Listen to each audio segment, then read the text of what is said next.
National Weather Service in the Twin Cities has issued a severe thunderstorm warning for southeastern Hennepin County, Dakota County, northeastern Scott County, until 9:45 a.m.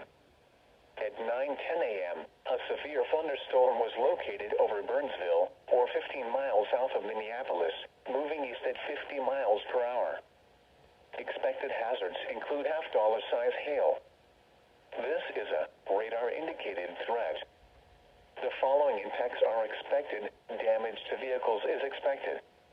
Locations impacted include Minneapolis, Bloomington, Eagan, Eden Prairie, Burnsville, Lakeville, Apple Valley, Edina, Shakopee, Richfield, Cottage Grove, and Inver Grove Heights. This includes Mystic Lake Casino. For your protection, move to an interior room on the lowest floor of a building.